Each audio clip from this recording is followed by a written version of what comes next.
हाय दोस्तों, मैं उमेद कुमार स्वागत करता हूं आप सभी का अपने यूट्यूब चैनल GS/MS सर में।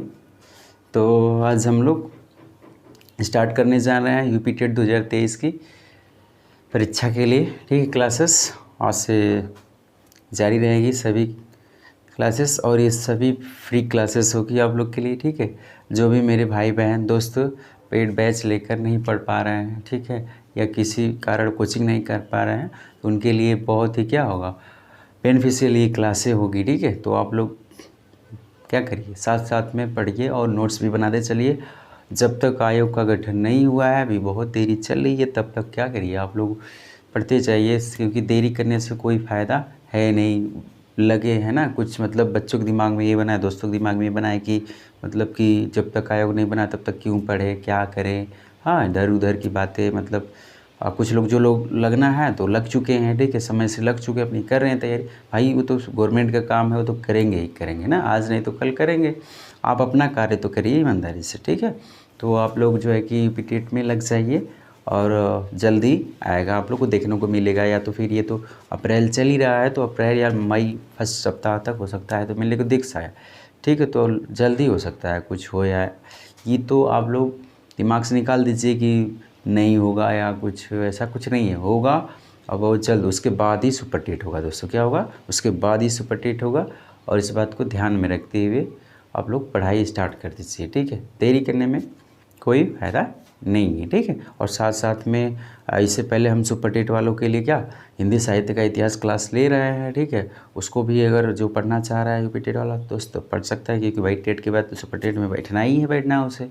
ठीक है, तो वो भी करना चालू कर दीजिए। ठीक है, और बहुत ही बेहतर क्लास है, आप लोग देखिए, एक बार देखिए वीडियो को और पढ़िए। खुद ही आप लोग को लगेगा कि नहीं कंटेंट बेस्ड है कि नहीं है, और कैसा है कंटेंट, हमारे लायक है कि नहीं, तो आप लोग खुद ही लगेगा कि नहीं दोस्तों है कुछ पढ़ने लायक है। ठीक है, बाकी उसके बाद से तो आप खुद ही लोग जो है कि समझता आ रहे हैं ना।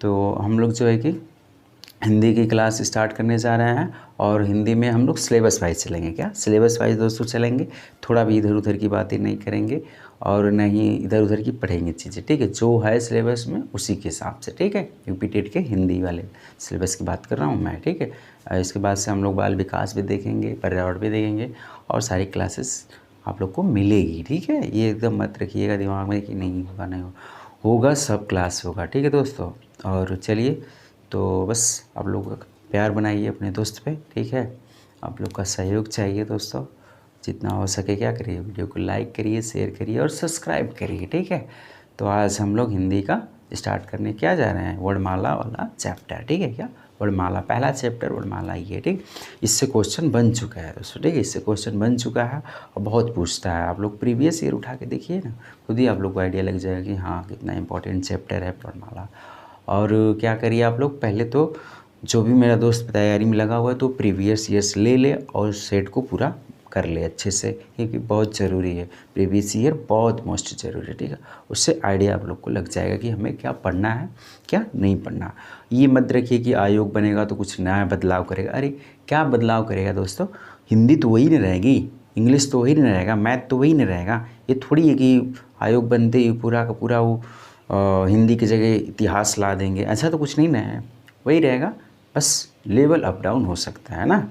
तो उसकी तो हम लोग पूरे लेवल को कवर करते चलेंगे, क्यों टेंशन लेने की बात है। ठीक है, तो आइए स्टार्ट करते हैं। ओके, तो वर्णमाला क्या है, वर्णमाला।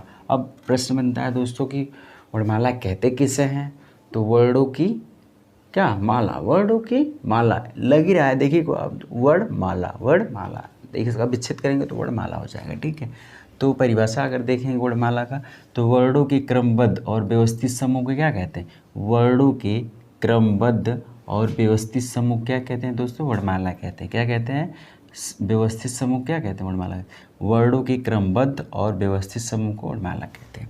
वर्णमाला को कितने भागों में बांटा गया है दोस्तों, तो दो भागों में, कितने, दो भागों में। ठीक है, तो कौन कौन से दो भाग हैं वो, पहला है स्वर है और दूसरा क्या है दोस्तों, व्यंजन है। पहला क्या है, स्वर है, दूसरा व्यंजन है। ठीक है, तो स्वर देखते हैं, तो स्वर में देखेंगे तो स्वयं राजते इति स्वरा, क्या दोस्तों, स्वयं राजते इति स्वरा, यानी स्वर का अगर एक लाइन में अगर देखा जाए परिभाषा तो ये कह सकते हैं आप लोग कि स्वयं राजते इति स्वरा, स्वयं राजते इति स्वरा, मतलब स्वर क्या है, स्वतंत्र है, कार्य करने के लिए स्वतंत्र, उसे किसी अन्य वर्ण की सहायता नहीं पड़ती है। ठीक है दोस्तों, आइए तो परिभाषा देखते हैं।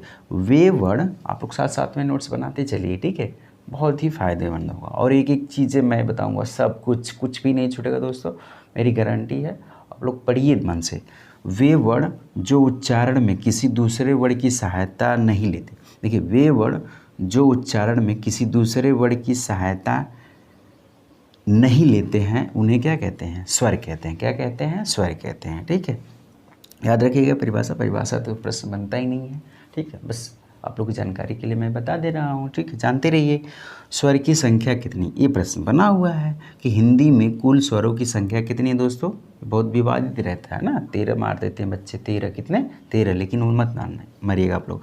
कितने मारना है, 11। ठीक है, तो 11 एकदम दिमाग में बैठा कर रखिए कि हिंदी में कुल स्वरों की संख्या कितनी है, 11। ठीक है दोस्तों, कौन कौन से, अ है, आ है, छोटी है, बड़ी है, छोटा ऊ है, बड़ा ऊ है, री है, ए है, ओ है, औ है। दोस्तों कितने हैं, औ, और ये कुल कितने हो गए हमारे, 11 हो गए। कितने हो गए दोस्तों, 11 स्वर हो गए। ठीक है, अब स्वर से 10 मात्रा का निर्माण हुआ है। अब याद रखिएगा, स्वर से कितने हैं, तो स्वर 11 है, लेकिन मात्रा का निर्माण कितने हुआ है, कितने हुआ है दोस्तों, कितने हुआ है, 10। कितने, 10। कौन से, आ की मात्रा, अ की मात्रा होती नहीं है, आ की होती है तो इसलिए एक कम हो जाता है ना। तो आ की मात्रा, छोटी की मात्रा, बड़ी की मात्रा, छोटा ऊ, बड़ा ऊ, री, ए ओ, औ की मात्रा। ठीक है, तो ये हमारे टोटल कितने हो गए, 10। क्या, तो आपसे प्रश्न बने, इस स्वरों से हमारे कितनी मात्रा का निर्माण होता है, तो कितने दोस्तों, 10 होता है। कितने, 10। ठीक है, अगला है स्वरों का विभाजन। ये तो बहुत इंपॉर्टेंट है, इससे तो खूब क्वेश्चन बना हुआ है। ठीक है दोस्तों, ये पढ़ना हम लोग को बहुत डिटेल से हम पढ़ाएंगे आप लोग को। ठीक है, थोड़ी सी भी चीज़ें इधर उधर नहीं होगी। तो स्वरों का विभाजन, तो उत्पत्ति के आधार पे, पहला क्या है, उत्पत्ति के आधार पे दोस्तों, दूसरा क्या है, मात्रा के आधार पे, तीसरा क्या है, जीवा के आधार पे, चौथा क्या है, मुखाकृति के आधार पे, मुखाकृति के आधार पे। ठीक है, ये चारों से प्रश्न बन चुका है दोस्तों। अभी इनका विभाजन में भी विभाजन है। ठीक है, इनके भी प्रकार हैं। ठीक है, जैसे कि उत्पत्ति के आधार पे कौन कौन से आते हैं, तो उत्पत्ति में भी 3 भाग हैं। कितने हैं, 3 भाग हैं। मूल स्वर, दीर्घ स्वर, संयुक्त स्वर। क्या, मूल स्वर, दीर्घ स्वर, संयुक्त स्वर किसमें है आपके, उत्पत्ति के आधार पे।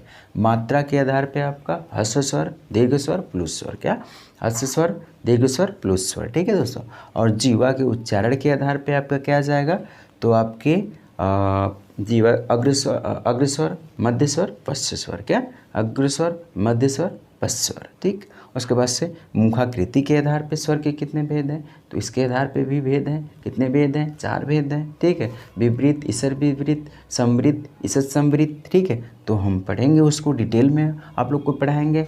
थोड़ा सा भी कहीं नहीं आप लोग चुकिएगा। ठीक है, टेंशन तो लीजिए ही मत हिंदी का, आप लोग छोड़ दीजिए हिंदी का टेंशन, और इतना बेहतर ढंग से आप लोग पढ़ेंगे कि आप लोग 30 में 30 मार्क्स यानी 30 में 30 लाएंगे यूपी टेट में, बता रहे हैं हम। बस आप लोग पढ़िए मन से। ठीक है, और इस साथ साथ में नोट्स बनाते चलिए दोस्तों, थोड़ा से भी आप लोग चुकेंगे नहीं, मैं बता रहा हूँ, मेरी गारंटी है, आप लोग लाएंगे मार्क्स उतना।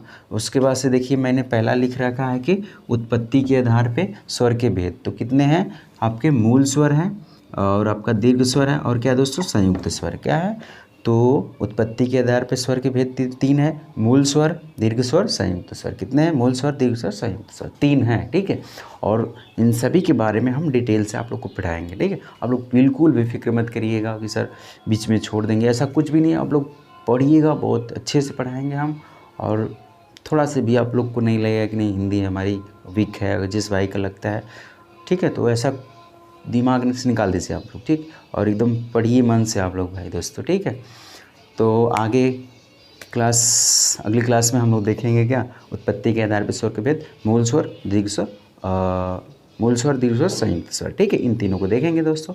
अब कह रहा हूँ दोस्तों कि अगर वीडियो आप लोग को क्या अच्छा लगा तो क्या करिए, लाइक करिए, शेयर करिए, सब्सक्राइब करिए, और अपने भाई को क्या करिए, ढेर सारा प्यार दीजिए। ठीक है, बस आप लोग को प्यार की ज़रूरत है, अब जितना से हो सके तो सपोर्ट करिए। ओके, बाय बाय दोस्तों, बाय, टेक केयर।